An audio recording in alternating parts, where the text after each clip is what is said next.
à la fois sanitaire, financière, économique et sociale au Québec.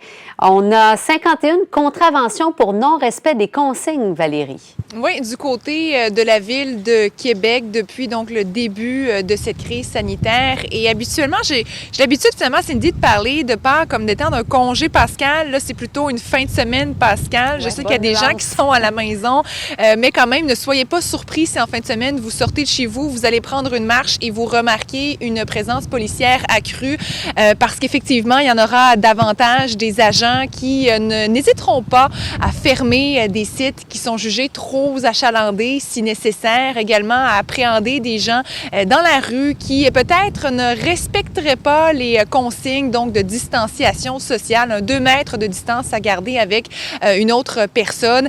Néanmoins, le chef du service de police de la Ville de Québec, M. Pigeon, qui disait que les gens ici coopéraient très bien, ça leur facilite le travail, mais quand même, il y en a certains, comme partout ailleurs, qui ne respectent pas les consignes et c'est pour cette raison que depuis le début de la crise, 51 constats d'infraction ont été remis. Dans la grande majorité des cas, Cindy, on parle de personnes qui organisaient des soirées, là, des parties chez eux avec des personnes qui n'habitent pas sous le même toit. Dans certains cas également, des constats d'infraction remis à des propriétaires de commerces non essentiels qui, malgré les avertissements, demeuraient ouverts. Alors voilà, d'ailleurs, on apprend qu'il y a une centaine d'appels qui sont logés tous les jours au service de police de la Ville de Québec. Des gens qui veulent dénoncer des situations dues à la COVID-19. Mais là, j'ai envie de vous rappeler ce qu'un agent de la Sûreté du Québec disait dans une vidéo plus tôt cette semaine. C'est important de dénoncer, il faut le faire, mais il faut bien le faire. Donc, il faut se servir un peu de son jugement. Là. Appeler, par exemple, parce qu'on a vu un voisin discuter dans la rue avec un autre voisin par hasard à une distance respectable.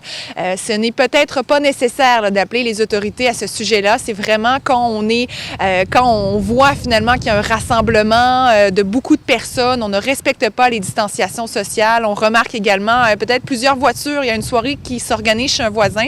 Bien là, c'est le temps d'appeler pour dénoncer tout ça. Alors voilà, faut pas hésiter à appeler, mais il faut quand même faire preuve de jugement là, avant d'appeler. C'est ça, parce que les policiers n'ont pas que ça à faire non plus. Puis en temps de crise, tout le temps de tous est précieux, l'énergie aussi. Alors oui, faut, tu le disais très bien, Valérie, penser à 2 fois. Là, le gros bon sens, Cindy. Exactement. Merci. Au revoir.